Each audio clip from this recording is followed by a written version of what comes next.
Bapak Ibu, mari kita berdoa. Kami mengucap syukur dan terima kasih Tuhan buat semua kebaikan-Mu dan kebesaran-Mu Tuhan. Kami percaya Bapa, Engkau terus menuntun dan membimbing kami selalu Bapa. Urapi dan berkati Bapa malam hari ini, biarlah Kau sendiri yang berfirman Tuhan di dalam hidup kami. Jika hamba-Mu di bawah kayu salib Bapa. Hanya di dalam nama Yesus kami berdoa. Sama-sama kita katakan, amin. Baik Bapak Ibu, malam hari ini ya di musim yang baru, kita masuki di minggu terakhir dari bulan Maret ya. Nah, malam hari ini saya diberi kesempatan untuk menyampaikan firman dan kebenaran. Nah, saya beri judul dengan kapasitas yang diperbaharui. Oke. Jadi, nah kita tahu ya, ketika kita masuk di musim yang baru, nah Kak Roy ya, penatua kita sudah memberikan kita satu visi ya, satu fokus yang baru di tahun 2025 ini, ya tentang musim yang baru. Nah, dalam musim yang baru tentu kita tahu ya, kapasitas kita mesti juga diperbaharui. Kapasitas kita mesti diperbaharui. Karena apa? Karena ketika kita masuk musim baru, ya kita tentu mesti dapatkan sesuatu yang baru juga. Oke, apa itu yang kita lihat dalam kapasitas yang diperbaharui? Baik, ketika manusia pertama kali jatuh ke dalam dosa, kita lihat ya, ketika manusia pertama kali jatuh dalam dosa, nah di situ ya ada kata mati, bahwasanya ya kita manusia itu jadi mati. Nah di sana seolah-olah mengintimidasi kita, oke? Sehingga kapasitas atau potensi kita juga mati. Sebenarnya tidak seperti itu, oke? Nah ketika manusia pertama jatuh dalam dosa, yang mati apa? Kematian rohani, ya kematian rohani terjadi, yaitu manusia itu terputus hubungan dengan Tuhan. Nah itu yang terjadi. Tapi kapasitas kita, potensi kita tidak mati. Oke? Dan itu apalagi yang mati? Kematian jasmani. Sehingga apa? Sehingga hidup kita di dunia ini ada waktunya. Ya, ada jangka waktunya. Terjadi kematian jasmani. Nah itu yang terjadi ketika manusia jatuh dalam dosa. Nah ini kadang-kadang ya selalu saja kita lihat mengintimidasi kita sehingga kita tertipu. Nah, waktu kita jatuh dalam dosa, semua mati, akhirnya, kita juga jadi nggak bisa berbuat apa-apa. Atau kapasitas kita juga, potensi-potensi kita, kita anggap semua juga matilah. Ya, ini kadang ya intimidasi yang diberikan dari simbolis kepada kita. Sehingga kita tidak, jadinya saya nggak mau lagi lah berbuat apa-apa, saya seperti inilah. Nah, tuduhan-tuduhan itu yang kebanyakan yang membuat kita tidak bisa banyak berbuat atau tidak, identitas kita jadinya error. Ya, boleh katakan seperti itu. Nah, kita lihat ya, sebenarnya firman Tuhan sudah jelas sekali di 1 Tesalonika 5 ayat 23 itu ya. Semoga Allah damai sejahtera menguduskan kamu seluruhnya dan semoga roh, jiwa dan tubuhmu terpelihara sempurna dan dengan tak bercacat pada kedatangan Yesus Kristus. Jadi ini janji Tuhan pada kita. Tuhan mau supaya kita juga ya roh, jiwa dan tubuh kita terpelihara sempurna dan tak bercacat. Seperti itu sebenarnya Dia mau di dalam kehidupan kita. Ya, tapi ya banyak hal yang kita kadang tidak pahami ya, dan tidak dibukakan hingga kita masih berkutat di situ-situ terus. Sehingga apa? Kapasitas kita atau potensi-potensi kita yang tadinya ada, ya jadinya tidak bisa muncul. Oke? Tidak bisa berkembang. Bahkan apa? Di Kejadian kalau kita baca ya, anak-anak Adam dan Hawa, itu malah penuh kreativitas. Mereka jadi apa? Mereka jadi banyak ya, mereka bisa buat perkakas-perkakas, alat-alat tukang. Mereka temukan itu kan dari awal, waktu setelah jatuh dalam dosa. Kayak gitu kan, itu anak-anak Adam. Jadi kita tahu bahwasanya Tuhan gak mematikan potensi kita. Gitu ya. Nah seperti itu. Baik kita lihat, ya kita baca firman Tuhan ini. Di Kolose 3 ayat 10. Ya, mari kita bangkit berdiri sama-sama kita baca di Kolose 3 ayat 10. 2, 3. Dan telah mengenakan manusia baru yang terus-menerus diperbaharui untuk memperoleh pengetahuan yang benar menurut gambar Khaliknya. Silakan duduk. Nah, di sini Tuhan menyatakan, ya di firman Tuhan, mengenakan manusia baru yang terus-menerus diperbaharui. Nah, kita tahu, Tuhan memberikan kita manusia baru waktu kita sudah percaya sama Dia. Nah, manusia baru berarti apa itu? Berarti ada perubahan total dalam kehidupan kita. Manusia baru, ya. Ada identitas kita yang diperbaharui. Oke? Jadi identitas baru diberikan pada kita karena kita mengenakan manusia baru. Oke? Dan itu cara hidup kita juga diubahkan.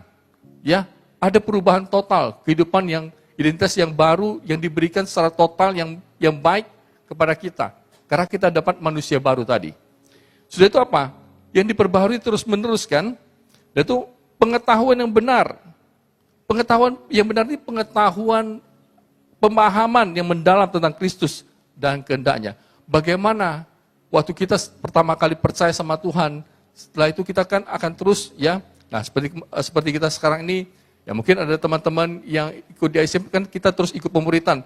Nah, kita tertanam. Ya, sebelum tertanam kita juga mendapatkan pelajaran-pelajaran di BDK. Ya, tadi ada SCC dan berikutnya ada banyak-banyak lagi pengajaran di tempat kita. Nah, ini pemahaman-pemahaman terus dibukakan, diberitahukan kepada kita, diajarkan supaya apa? Supaya kita terus bertumbuh. Oke? Sebelum bertumbuh ya pasti kita mesti tertanam. Tertanam mana? Di gereja kita. Oke? Nah, satu sama lain ya kita belajar di dalam komunitas dengan firman Tuhan. Nah, kita belajar supaya apa? Pengenalan kita terus bertambah. Ya. Pemahaman tentang Kristus bertambah.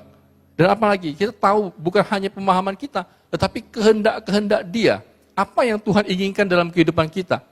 Ya, itu juga kita dapat mengerti lebih banyak. Oke? Dan pengetahuan yang benar menurut gambar Khaliknya.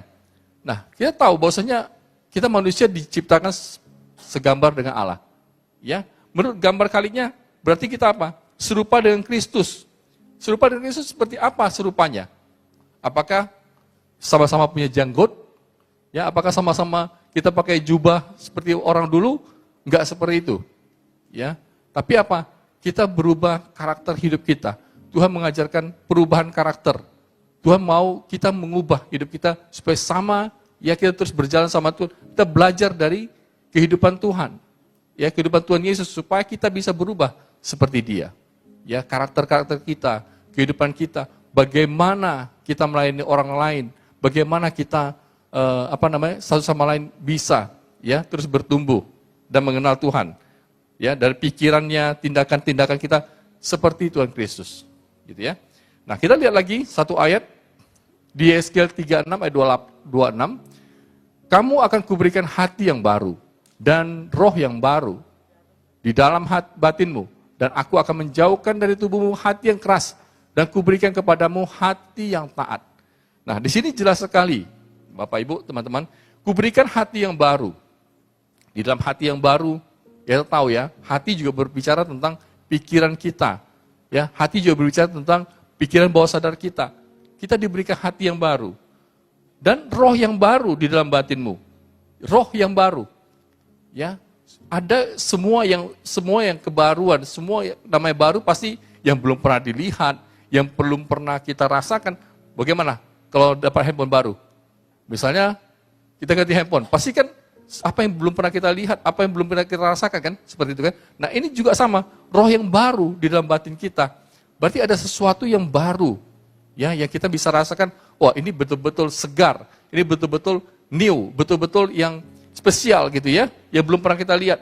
Dan aku akan menjauhkan dari tubuh hatimu aku akan menjauhkan dari tubuhmu hati yang keras. Dan Tuhan akan menjauhkan dari tubuh kita ya untuk hati yang keras. Hati yang keras ini berarti hati yang apa? Hati yang nggak mau, susah untuk belajar, susah untuk diajar, susah untuk taat. Ya, jadi Tuhan akan jauhkan. Okay? Dan kuberikan hati yang taat. Jadi kita akan diberikan hati yang taat. Jadi supaya kita lemah lembut, gampang, gampang untuk menuruti ya firman dan kebenaran. Dan bukan hanya gampang menuruti, tapi kita bisa melakukannya. Nah, ini janji-janji Tuhan semua. Ya, kamu akan kuberikan hati yang baru dan roh yang baru di dalam batinmu, dan aku akan menjauhkan dari tubuhmu hati yang keras, dan kuberikan kepadamu hati yang taat. Jadi hati yang keras itu dijauhkan Tuhan daripada kita. Secara otomatis ketika kita apa? Ketika kita mau hidup di dalam Dia. Kayak gitu kan? Hati yang keras juga berbicara, yang susah, bukan hanya susah di apa ya, tapi kadang bukan susah gimana, tapi kadang kemauan kita juga bisa jadi, ya kerasnya kita itu ya karena ketidaktahuan kita, ketidakmengertian kita, itu bisa juga menjadi hati yang keras. Ya, nah ini yang Tuhan nggak mau. Ya Tuhan mau kita belajar dari Dia supaya kita bisa terus ya berkembang, bertumbuh, ya dan diberikan hati yang penuh dengan ketaatan. Ya. Mari kita lihat berikutnya ya. Bagaimana kita tahu ya, bagaimana kita mengalami kapasitas yang diperbaharui. Nah, yang pertama saya tuliskan seperti ini. Sadar akan penyertaan Tuhan. Sadar akan penyertaan Tuhan dalam kehidupan, sadar akan penyertaannya. Jadi kalau kita lihat ya dari perjanjian lama, dari awal penciptaan manusia, ya kita lihat di sini ya, dari penciptaan manusia, penciptaan dari kejatuhan manusia di Kejadian 1 sampai 3, udah itu masuk ke zamannya Nuh dan air bah di Kejadian 6 sampai 9. Dan itu ada Abraham dan perjanjian Tuhan di Kejadian 12 sampai 22. Ini semua perjanjian lama. Dan itu Yakub dan perjalanannya di Kejadian 28 ayat 35 dan sampai ke 35. Dan itu Yusuf di Mesir Kejadian 37 sampai 50. Dan itu ada apa lagi? Musa dan pembebasan Israel dari Mesir di Keluaran 1 sampai 40. Dan itu ada apa lagi? Yosua dan masuk ke dalam tanah Kanaan. Yosua 1 sampai 24 dan Raja Daud. Ini semua di perjanjian lama. Kita lihat bagaimana penyertaan Tuhan ya di dalam kehidupan manusia.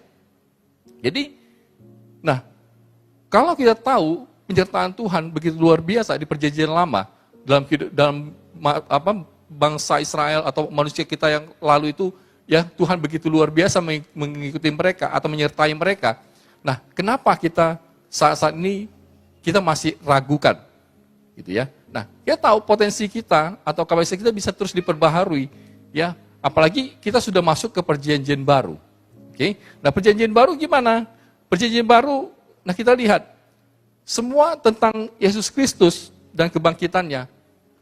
Ya, Tuhan hanya satu kali disalib. Oke, sudah menebus dosa-dosa kita. Jadi, apa yang tadinya yang kita anggap itu, oh, ini saya tidak bisa, itu saya tidak bisa, ini kita mesti apa? Mesti kita jauhkan daripada pikiran kita. Tuhan Yesus disalibkan sekali dan bangkit. Waktu dia bangkit apa? Janji dia. Janji Tuhan apa? Dia akan apa? Waktu dia bangkit dan naik ke surga, janji Tuhan apa kepada kita? Dia akan memberikan apa kepada kita? Memberikan Roh Kudus kan? Memberikan Roh Kudus sebagai apa? Sebagai penolong dalam kehidupan kita. Nah, kalau Tuhan bisa memberikan seorang penolong dalam kehidupan, berarti kan begitu luar biasa. Berarti kita di kita ini sekarang sebagai orang percaya sudah ada Roh Kudus yang tinggal, dan itu terkoneksi terus-menerus. Tinggal kita bagaimana mengaktifkan, atau kita bagaimana kita terus bisa pakai, menghubungkan ya Roh Kudus itu kepada sumbernya, kayak gitu kan. Nah, tinggal kita bagaimana mengelola dengan benar kan, seperti itu. Nah, ada juga saya lihat ya, untuk penyertaan Tuhan ini, biasanya gini. Lihat, waktu Adam jatuh ke dalam dosa, ya pertama kali manusia pertama jatuh ke dalam dosa. Bagaimana Tuhan, ya yang awalnya, ya sudah tahu dia jatuh dalam dosa, tapi dia berinisiatif untuk mendekatkan diri. Tuhan yang mencari Adam, oke, bukan Adam mencari Tuhan. Nah, setiap kali, ya waktu kita tahu, ya, nah dari perjanjian lama dan perjanjian baru seperti ini, dan kita tahu Tuhan itu menyertai kita. Jadi kita mesti sadar akan hal itu. Begitu juga dengan sampai dengan saat ini, ya kita tahu. Kalau kita lihat satu firman Tuhan tambahan seperti ini ya, saya ambil di Markus 6 ayat 48. Ketika ia melihat betapa payahnya mereka mendayung karena angin sakal, maka kira-kira jam 3 malam ia datang kepada mereka berjalan di atas air dan ia hendak melewati mereka. Nah ini kisah ya waktu itu kan murid-murid Tuhan Yesus sedang ya disuruh Tuhan Yesus untuk duluan ya ke menyeberang kan gitu kan. Nah, waktu Tuhan lihat mereka sudah susah payah, mereka mengalami kesusahan ya, mereka mengalami angin sakal. Ya, tapi apa yang Tuhan lakukan? Dia mendekat. Okay? Dia datang, Tuhan Yesus datang kepada mereka dan berjalan di atas air dan hendak melewatinya. Sampai apa? Ya, sampai Thomas bisa melihat, oh itu Tuhan, kayak gitu. Jadi ini semua inisiatif Tuhan. Waktu kita dalam keadaan kesusahan, waktu kita dalam tidak kemengertian atau tidak ada pemahaman kita tentang apapun, kita tahu, ya Tuhan punya inisiatif. Dia yang pertama sekali pasti akan memberikan kita pertolongan. Dia gak akan biarkan kita. Nah, itu kita harus sadari. Jadi ini penting sekali, ya Bapak Ibu, teman-teman. Kita mesti sadar bahwasanya penyertaan Tuhan begitu luar biasa. Sehingga kita harus ya tahu, ya Tuhan tuh selalu mau kita maju gitu ya. Nah, pola Tuhan selalu apa? Kalau kita dia sudah inisiatif satu langkah menuju kita, dan kalau kita respon aja, ya maka kita penting untuk responi kebenaran firman Tuhan atau peka akan apa yang Tuhan sampaikan kepada kita. Waktu kita respon, maka Tuhan akan mengambil langkah selanjutnya untuk mendekat. Seperti firman ini ya. Jadi waktu dia udah tahu, dia datang ya, dan dia akan mendekat kepada kita waktu kita respon pada Tuhan. Ya. Nah, ini yang penting kita sadari satu sama lain, Bapak Ibu ya. Lalu kita lihat ya, Nah, ini Roy Kroc ya. Roy Kroc dia lahir di adalah seorang pengusaha Amerika. Ya lahir di 1902 sampai 1984. Okay. Dia dikenal sebagai seorang yang sukses. Ya, yang mengembangkan apa? Mengembangkan McDonald. Oke, kalau Bapak Ibu tahu, dia ini bukan apa ya? Bukan pendiri, tapi dia mengembangkan McDonald ya menjadi waralaba yang tersistematis seperti sekarang ini ya. Nah, kita lihat ya, Roy ini dia juga seorang pemuda ya, waktu di usia muda dia banyak hal-hal yang dia lalui. Oke, kalau tadi yang pertama ya saya beritahu bahwa kita perlu sadar akan pernyataan Tuhan. Yang kedua, kita lihat bagaimana Roy ini bisa hidupnya juga merubah ya, dari kapasitas dia yang lama menjadi kapasitas yang baru. Tentunya apa? Tentunya pada waktu dia usia muda, dia juga mengalami banyak-banyak perubahan. Oke, dia berani untuk mengambil perubahan. Oke. Nah, awalnya apa? Dia hanya sebagai seorang pemain piano. Setelah itu apa? Pernah menjadi supir ambulans ya pada saat Perang Dunia Pertama. Dan berikutnya juga pernah apa? Menjadi sales. Ya. Nah, perubahan-perubahan hidup dia ya yang dia kerjakan selama itu, nah ini juga membawa sesuatu yang baru. Sehingga apa? Sehingga di tahun 1954, ya Roy ini itu usia dia 52 tahun ya. Pada saat itu dia apa? Dia mengambil alih ya perusahaan McDonald tadi. Ya, yang pertama kali. Nah, sehingga potensi yang ada pada Roy dia kembangkan menjadikan seperti ini sekarang ini. McDonald seperti sekarang ini. Nah, kita lihat ya. Nah, kalau tadi pertama adalah sadar akan penyertaan Tuhan. Yang kedua, nah kita harus apa? Di dalam menjadikan kapasitas kita diperbaharui. Nah, berani berubah. Nah, dalam berani berubah di Roma 12 ayat 2, janganlah kamu menjadi serupa dengan dunia ini, tetapi berubahlah oleh pembaharuan budimu, sehingga kamu dapat membedakan manakah kehendak Allah dan apa yang baik dan berkenan kepada Allah dan yang sempurna. Nah, jadi berani berubah ini ya penting sekali. Kita harus terus berubah. Ya, kita harus, karena kalau kita tidak berubah juga satu perubahan. Kenapa? Karena kamu nggak berubah. Kamu stuck di situ gitu loh. Nah, kita harus berani dalam mengambil keputusan-keputusan untuk berubah. Nah, apa yang pertama kali kita harus lihat ya? Pertama adalah andalkan Tuhan dalam segala hal. Kita tahu ya, waktu kita mengandalkan Tuhan dalam segala hal, Tuhan selalu mau kita mengandalkan Dia. Karena apa? Karena kita itu penting ya. Tuhan mau kita terus di dalam hubungan dengan Dia, atau ya keterikatan kita dengan Dia. Tuhan mau kita terus terkoneksi. Supaya apa? Supaya waktu kita berubah dengan mengandalkan Tuhan, segala sesuatu dapat ya kita percaya Tuhan dapat perbaiki. Apapun itu. Nah, saya ingat sekali ya, tahun 2008, nah awal-awal saya mengambil keputusan, apa sih Tuhan, kenapa sih saya mesti menjadi orang Kristen? Tapi saya nggak ngerti banyak saat itu. Nah, saya mulai dibukakan Tuhan, ya awal-awal saya baca buku Berani Gagal, karya Billy P.S. Lim. Nah, itu pertama kali, buku pertama yang saya baca, dan itu mengubah hidup saya, untuk saya lebih mengerti. Awal-awal memang itu bukan buku, bukan buku Kristen ya, tapi itu mengubah hidup saya supaya saya bisa berubah pikiran saya. Mengerti, kenapa ya manusia seperti ini, kenapa ya kita kadang gagal, kita nggak berani melangkah. Nah, waktu kita berani mengambil keputusan, berani untuk berubah, nah kita tentu pasti banyak tantangan, banyak sekali hal-hal yang kita kadang nggak mengerti, tapi terus saja melangkah. Nah, saya seperti kadang saya juga susah ngambil keputusan. Hal-hal yang kadang sepele, kita juga nggak berani ngambil keputusan. Kenapa? Karena banyak yang kita nggak mengerti, kadang begini salah, begini salah. Tapi saya pegang satu firman Tuhan di Roma 8 ayat 28. Ketika kita ngambil keputusan walaupun salah, tapi saya percaya Tuhan ya bekerja dalam segala hal bagi Dia mengasihi kita, bagi kita yang mengasihi Dia. Jadi Tuhan bekerja dalam segala hal. Waktu kita mengambil keputusan walaupun salah, tapi kita percaya Tuhan menyertai, gitu kan?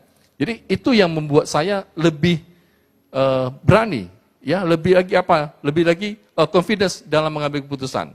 Oke. Nah, waktu berani berubah. Kedua apa? Kita lihat ya, dengan kita manusia adalah makhluk kreatif. Jadi Tuhan itu kreator. Sebetulnya Tuhan itu pencipta. Ya, Tuhan kalau bahasa Inggrisnya kreator itu pencipta. Jadi Tuhan itu pencipta. Kita ini manusia ciptaan Dia. Sehingga kita ini manusia kreatif.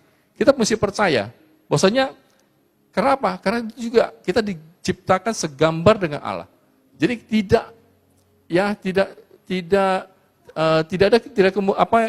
ada yang mustahil bagi Tuhan ketika Dia tahu bahwasanya kita itu adalah ciptaan Dia, pasti Dia akan memberikan kita sesuatu hal yang baru supaya kita bisa lebih kreatif lagi hidup menjadi anak-anaknya. Nah, yang penting kita mesti lihat ketika dalam dunia ini ya kita tahu banyak hal yang kita bisa kerjakan ketika kita hidup dan tinggal bersama Tuhan. Pertama mengadakan Tuhan, yang kedua ya kita melakukan sesuatu. Harus berani, apa aja kita mesti lakukan ya, karena kita manusia kreatif yang Tuhan adakan dalam kehidupan kita. Yang ketiga apa? Yang ketiga, yang penting kita jangan pernah menyerah dengan proses. Oke? Nah, biasa tetap ada proses. Ketika kita mau kapasitas kita diperbaharui, ya pasti ada proses yang kita harus alami. Apapun itu, gak mungkin ada ya hal-hal yang kita bisa diperbaharui atau ya seorang yang bisa sukses tanpa ada proses tadi. Kita harus mengalami proses. Proses-proses ini kita harus ya dengan setia kita ikuti. Kita harus breakthrough. Kita harus bisa menghadapi dan menang akan area-area itu. Apapun itu. Ya terutama ya kehidupan kita. Nah, lihat ini gambar dunia.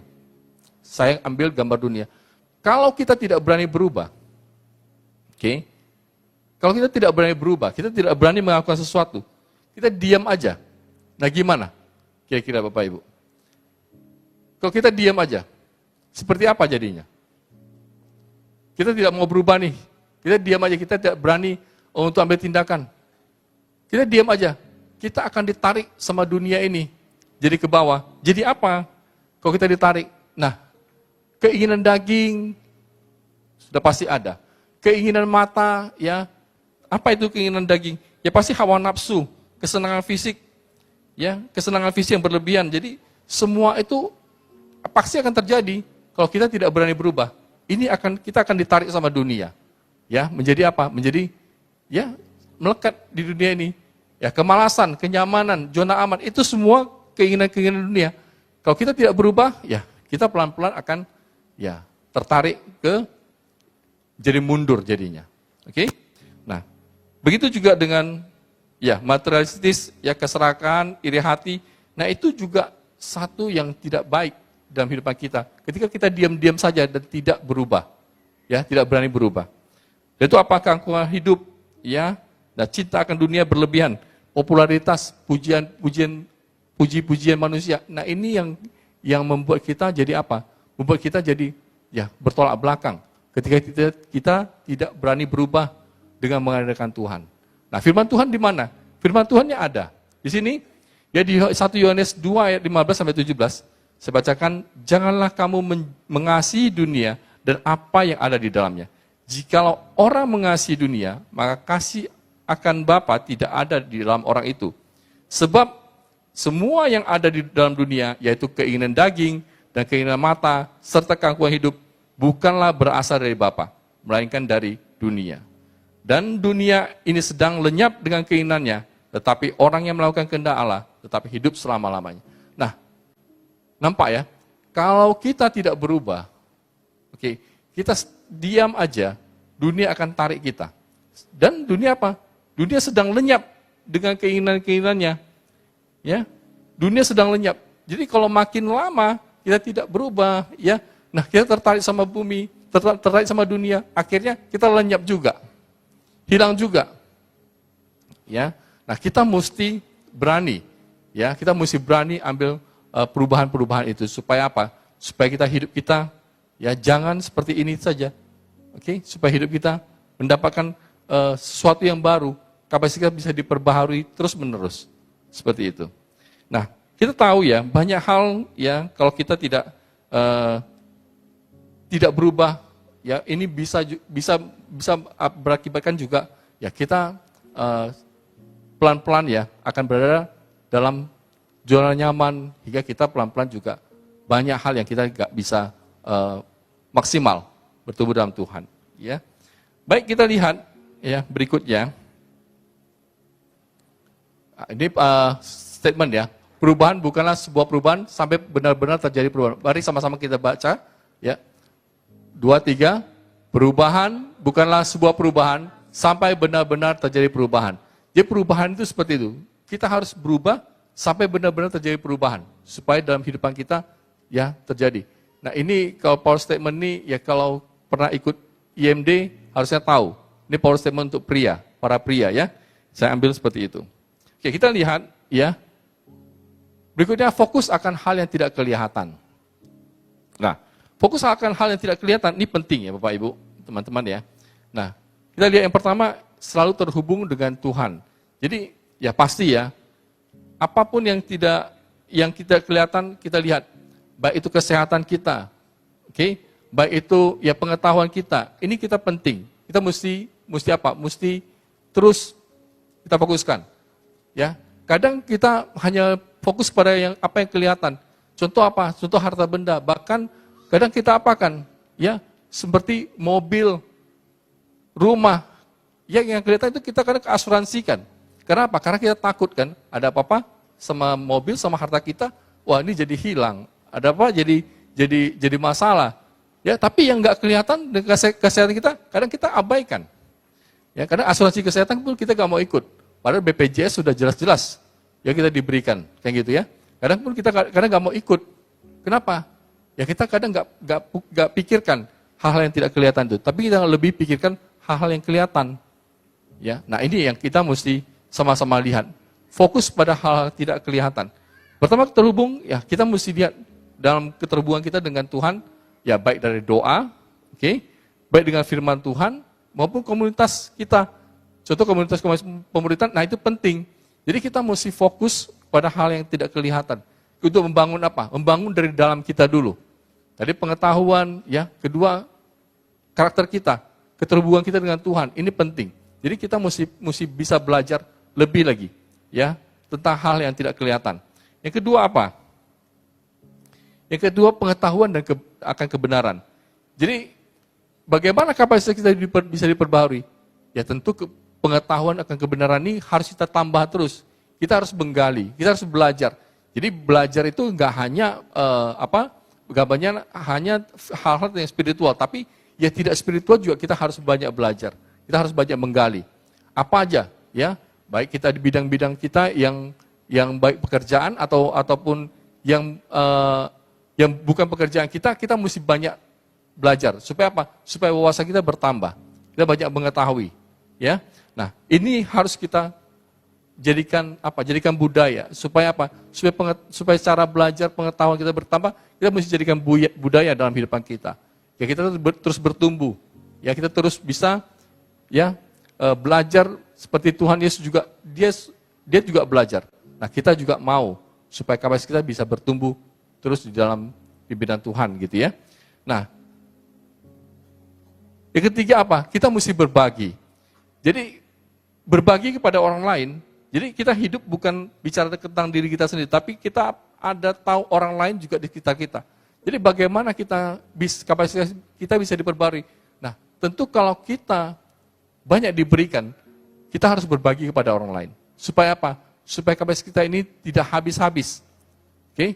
Nah, waktu kita berbagi, apa yang kita dapat kita bagikan ke orang lain. Nah, pasti Tuhan akan tambah-tambahkan di dalam kehidupan kita. Nah, ini yang penting supaya apa? Supaya kita terus disegarkan, ya diperbaharui. Banyak hal-hal yang kita bisa dapatkan ketika kita mau berbagi, saling berbagi kepada yang lain. Nah, tentu kita tahu ya, banyak hal-hal yang kita bisa lakukan ya tentang hal yang tidak kelihatan ini. Ya, seperti di 2 Korintus 4:18, sebab kami tidak memperhatikan yang kelihatan, melainkan yang tidak kelihatan. Karena yang kelihatan adalah sementara, sedangkan yang tidak kelihatan adalah kekal. Jadi hal-hal yang kekal yang kita perlu, ya yang perlu kita perhatikan. Jadi apa yang kita harus kerjakan semua ini, kita percaya Tuhan turut bekerja dalam kehidupan kita.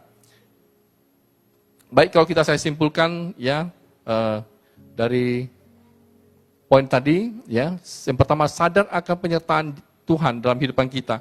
Kita tahu Tuhan begitu luar biasa dalam kehidupan kita, hingga kita perlu sadar akan penyertaan Dia, ya, hingga kita harus terus bergerak maju dalam Tuhan. Ya.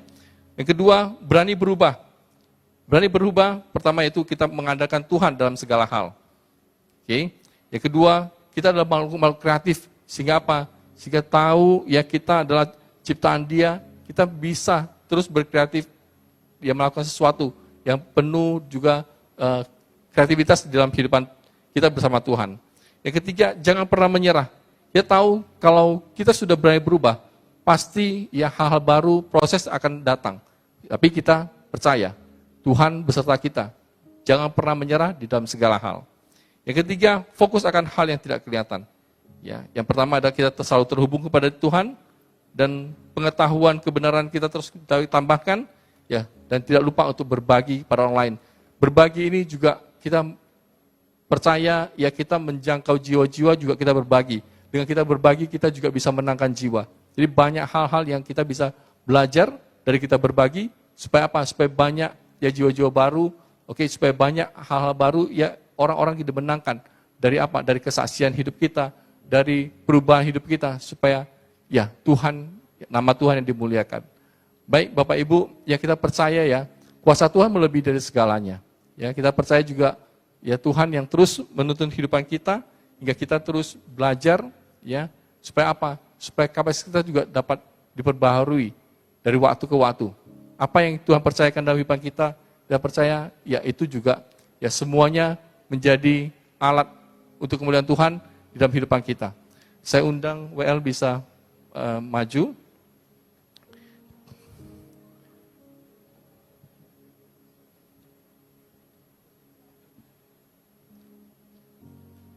Bisa kita angkat satu pujian.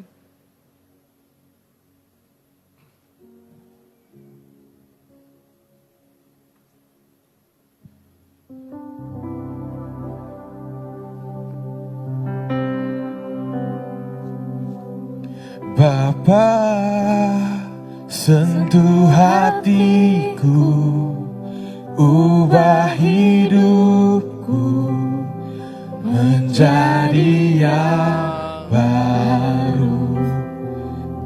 Kan emas yang murni, kau membentuk bejana hatiku.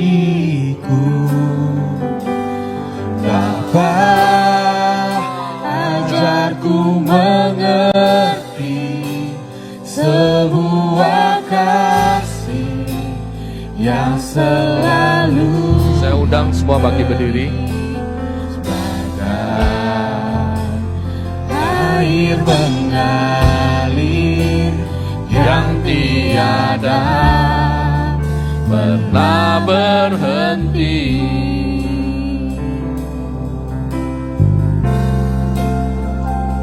betapa ku mencintai segala yang telah terjadi. Tak pernah sendiri Jalani hidup ini selalu menyertai. Betapa ku menyadari di dalam hidupku ini selalu memberi rencana terbaik oleh karena kasih.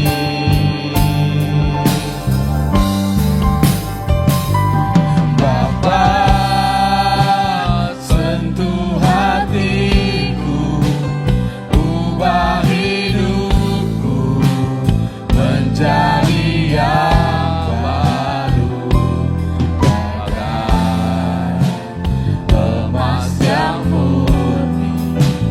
Kau membentuk rencana hatiku. Bapa, ajarku mengerti. Tuhan, kami percaya Engkau yang terus menuntun dalam kehidupan kami, Tuhan, dari waktu ke waktu, Tuhan. Bapa, kami mau, Tuhan, terus belajar daripada Engkau, Tuhan. Bapa, ke kami terus dapat diperbarui baik kapasitas kami, Tuhan, manusia kami, Tuhan, dan kami, Bapa, terus, Bapa, Kau tuntun dan Kau pimpin, Bapa. Kami percaya, Tuhan, kuasa-Mu terus menuntun kehidupan kami. Kami percaya, Tuhan, kami mau terus belajar daripada Engkau, Tuhan. Bapa, dengan penuh kerendahan hati, kami mau, Bapa, Kau ubahkan, Bapa, menjadi segambar dengan Engkau. Menjadi kami, Tuhan, menjadi manusia baru yang Engkau ubahkan dari waktu ke waktu, Tuhan. Dan kami percaya, biarlah kuasa-Mu yang terus menuntun dalam kehidupan kami. Biar kami, Tuhan, Engkau yang terus tuntun di dalam kehidupan kami, Bapa. Jadi murid-Mu yang terus, Bapa, yang Kau percayakan. Ya kami, Bapa, terus bergerak maju, Bapa, tertanam, bertumbuh di dalam Engkau, Tuhan. Dan kami berubah seperti Engkau, Bapa. Kami serahkan kehidupan kami ke dalam tangan-Mu. Engkau yang berkuasa, Tuhan. Kalau kami, Bapa, kadang tidak percaya diri, Tuhan. Kalau kami kadang tidak berani untuk berubah, Bapa, kami percaya Kau berikan kami hikmat, Kau berikan kami pengertian dan pemahaman lebih lagi, Tuhan. Kami terus dapat mengambil keputusan berubah, Bapa. Kami dapat mengambil keputusan, Tuhan, mengadakan Engkau, Tuhan, di dalam segala hal. Dan kami percaya biar kuasa-Mu yang terus menuntun kehidupan kami. Terima kasih, Tuhan, buat semua kebaikan-Mu. Hanya dalam nama Yesus.